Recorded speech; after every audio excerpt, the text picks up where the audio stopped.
session will be about how to use that knowledge to do the surveillance of coronavirus disease in the community. Next slide, please. So after this session, the participants should be able to explain that who is a suspect case of coronavirus and who is a contact of a confirmed coronavirus case, what are the types of contacts and their risk categories, and what is the information or the services that one can provide while they are doing community surveillance. So I hope that you as a trainers, as well as trainees, as well as trainers to the field level volunteers, it's very important for you also to understand that who's a suspect, who's a contact, types of contact, and what all things can be done, what all services can be given to these types of people. Next slide, please.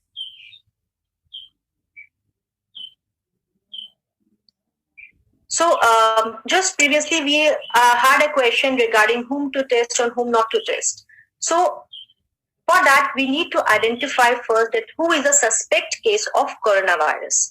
So there are many definitions for a suspect case of coronavirus. Few definitions will be used in the community settings, few definitions will be used in hospital setting, and few definitions in the lab setting.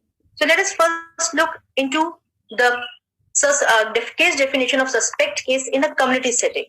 So in a community setting, a person who is having acute respiratory illness, that is fever, and at least one sign or symptom of respiratory disease, that is cough, shortness of breath. So the person must have ARI and a history of travel or residence in a country or area or territory which is reporting local transmission of coronavirus disease during the past 14 days prior to onset of symptom. So this is the first case definition. That is, I'll again repeat that the person should have acute respiratory illness and a travel history to an area which is reporting a local transmission of coronavirus prior to 14 days onset of the symptoms. So this is the first case definition that will be used in the community. The next case definition is that a person with an acute respiratory illness and having been in contact with a confirmed coronavirus case in the last 14 days prior to onset of symptoms. So that is, a person is having symptoms of ARI as well as he has a history of coming in contact with a confirmed case 14 days before he had symptom onset. So these two definitions will be used in the community. One, ARI having travel history, and one, ARI having a contact history. The next definition that will be used in the hospital surveillance is a person with severe acute respiratory infection. So what is severe acute respiratory? Earlier we were talking about only acute respiratory infection. Now we're talking about severe acute respiratory infection. So severe acute respiratory infection is fever and at least one of the sign and symptom of respiratory disease, that is cough and shortness of breath and requiring hospitalization. So, and with no other etiology that fully explains the clinical presentation. So that means the person is having severe ARI, is hospitalized, and there's no other etiology that can explain his or her illness, will be taken as a suspect case of coronavirus. And then other is for the lab, that for whom the testing was done but the result was inconclusive. So that person remains as a suspect. So on the basis of these four case definitions, we will have with ourselves a suspect case of coronavirus. Then in the second case definition, we talked about a contact of a confirmed case.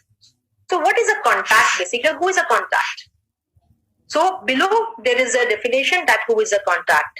So a contact is a person who is providing direct care without proper personal equipment. So that means someone who is in the family, or maybe a doctor who while seeing the patient was not wearing proper PPE, so that would be a contact, or staying in the same close environment, maybe a workplace, maybe a classroom, or maybe during a mass gathering. So he stayed in the same close environment of a confirmed case, or a person who traveled together with a confirmed case in a close proximity less than 1 meter. So these three categories are the one who will classify as contacts. Next slide, please.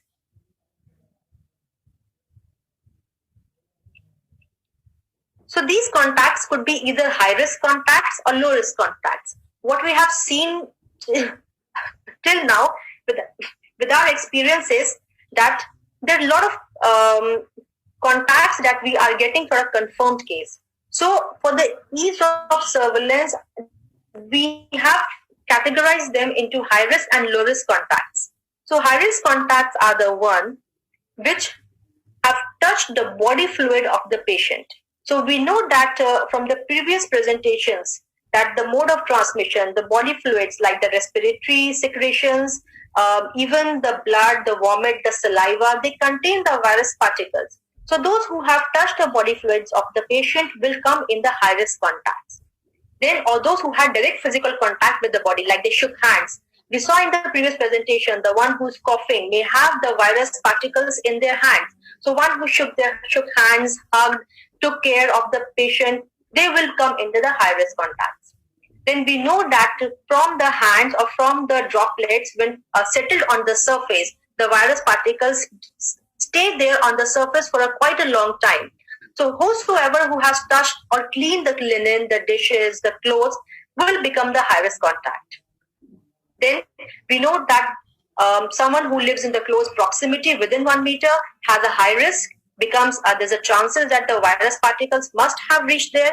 So anyone who's lived in the same household as the patient or anyone in the close proximity will be the high-risk contact. Then there is a lot of travel involved in our country.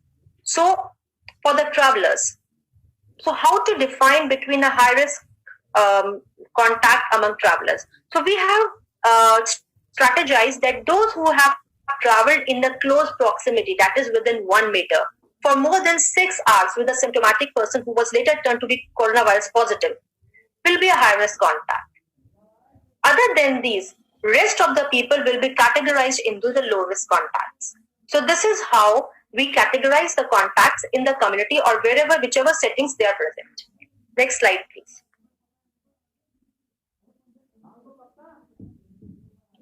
Next.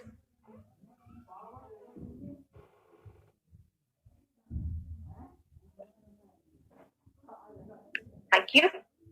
So what our teams will do when they go to the community? So this is the community-based surveillance of coronavirus. So this is the main thing that our trainers need to train our field-level volunteers on the community-based surveillance. So when the field will go into the community, they will mainly do 2 types of surveillance. That is acute respiratory illness surveillance in the cluster containment zone. I will tell what is a cluster containment zone, and they will also do the contact tracing of a confirmed case. Okay, so coming on to the cluster containment zone. So we have been seeing, or you have been noticing in the news also, that there are places where a lot of cases are coming in. So what is happening, that there is suppose an area where many cases are coming. There's an unusual increase in the number of coronavirus cases in a particular area. So that will be called as a cluster. So to contain that clusters, to reduce the transmission of disease within that cluster, we define a containment zone. So that is there in the guidelines. So you don't have to get into that. So all that cluster containment strategy, the nodal person for that will be the district collector or the district magistrate. So all these strategies, all the activities in the cluster containment zone will be coordinated or managed by the district collector or the district magistrate along with the chief district health officer. So the main task that will lie with you as a trainers will be to train your field level volunteers in doing the community surveillance in these clusters. So what will happen is that the containment zone will be divided into sectors of 50 houses each. So each sector will have 50 houses. And then with these on the 4 sectors, above the 4 sectors, there will be a supervisory officer, which could be a medical officer or the lady health visitor within the containment zone. So this will be the hierarchy. At the top will be the district magistrate who will be coordinating all the activities along with the CMO. Below there will be supervisory officers over 4 sectors, and in each sector there will be our field level volunteers who will be doing the surveillance. Now, how they will be doing the surveillance? They will be visiting daily every house in their earmarked sector. Now, for example, there's a particular X team and they have been allotted 50 houses. So they will have to visit all these 50 houses every day, daily. For what? So that each and every house, they will go and search for clinically suspect cases. Suspect case, now we'll go back, recall the definition, what was a suspect case? So when they go to each and every house, they'll ask, has anyone in the family developed any symptom like fever, cough, shortness of breath, difficulty breathing in the last 14 days?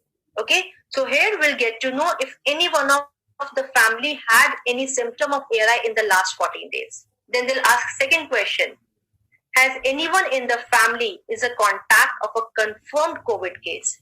So this is now what we are getting from the case definitions. So we'll ask for any symptoms, we'll ask for any contact with a confirmed case, and then we will also ask for any travel to a COVID affected country or within the country, because now we know there are many places in the country which are having a lot of coronavirus case.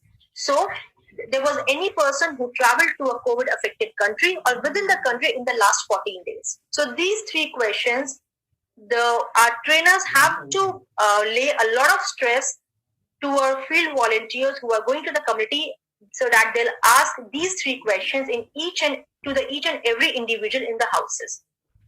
I'll again repeat, is there any person in the community who has developed ARI in the last 14 days? Is there any person in the community or in the family who has a contact with a confirmed COVID case? Or is there any person in the house who has traveled from outside the country or within the country in the last 14 days? So if the answer of these, any question is yes. Next slide, please. So they will maintain the line list of such people. Line list means they will write the name, age, gender, address, and a further detail, like for how many days he is having cough, like for where did he visited in the last 14 days, what was the travel history about, or for which person the person is a contact of a confirmed case. A little bit, maintain the line list and immediately inform your supervisory officer, who could be a medical officer or a lady health visitor, about which suspect case or contact you have identified. The purpose is that this thing, that whenever you identify a suspect, this has to be immediately informed, because now to confirm that whatever you have asked or elicited is correct or not, or is there any other information that could be gained out of the person. And if the suspect is actually a suspect, they will immediately call for ambulance and for the transfer of the patient to a designated hospital, so that the sampling and further procedures can be taken care of as per the protocol. So immediately whenever the field level volunteers get to know about a suspect or contact, inform your supervisor. Then what else they can do is, since they are moving from house to house in a community, they can use this opportunity to create awareness among the community, because people will be also having the question, like, now since they have gone, they're just not to ask the questions and move on to next house. Take this opportunity to teach the community about the disease, its prevention, why home quarantine is important, why they need to stay when the lockdown is there, why they need to stay in the house, what are the common signs and symptoms, what will happen if they develop the symptom after the team has gone to their place. So this can be done whenever the field volunteers visit the community. Next slide, please. So the next thing that the team will be doing in the community is the contact tracing. So ARI surveillance for all the ARI in the cluster is a separate entity. Then the next entity is a contact tracing.